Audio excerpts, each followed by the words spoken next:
ഒരു പ്രധാന വാർത്തയിലേക്കാണ്. BJP സംസ്ഥാന ഭാരവാഹികളെ പ്രഖ്യാപിച്ചു. MT രമേശ്, ശോഭാ സുരേന്ദ്രൻ, അനൂപ് ആന്റണി, S സുരേഷ് എന്നിവരാണ് ജനറൽ സെക്രട്ടറിമാർ ആയി ഇപ്പോൾ വന്നിട്ടുള്ളത്. ഏറ്റവും സുപ്രധാന കാര്യം, മുരളീധര പക്ഷത്തെ വെട്ടിനിരത്തിക്കൊണ്ടാണ് പുതിയ ഭാരവാഹി പട്ടിക പ്രസിദ്ധീകരിച്ചിരിക്കുന്നത് എന്നതാണ്. ഞങ്ങളിത് നേരത്തെ പറഞ്ഞു. BJPയുടെ സംസ്ഥാന ഭാരവാഹി പട്ടിക ഉടൻ. RSSൽ നിന്നുള്ള ജനറൽ സെക്രട്ടറി ഇല്ലാത്ത സാഹചര്യത്തിൽ 5 പേരെ ജനറൽ സെക്രട്ടറി സ്ഥാനത്തേക്ക് നിയമിച്ചേക്കും. Shobha Surendran, MT Ramesh, advocate S Suresh, Shone George എന്നിവർ അന്തിമ പരിഗണനയിലാണ്. ഷോൺ ജോർജിന് പകരം അനൂപ് ആന്റണിയെയും ജനറൽ സെക്രട്ടറി സ്ഥാനത്തേക്ക് പരിഗണിക്കുന്നുണ്ട്. സംസ്ഥാനത്തെ സംബന്ധിച്ച് ഒരു തെരഞ്ഞെടുപ്പ് വർഷമാണ് വരുന്നത്. പാർട്ടിയുടെ പ്രവർത്തനം കേവലം അധ്യക്ഷനെ കേന്ദ്രീകരിക്കുക എന്നുള്ളതിനപ്പുറത്തേക്ക് BJPയിൽ ജനറൽ സെക്രട്ടറി പദവി വളരെ പ്രധാനപ്പെട്ടതാണ്.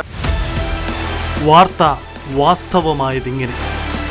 News 18 കേരളം, വാർത്തയിൽ എന്നും മുന്നിൽ.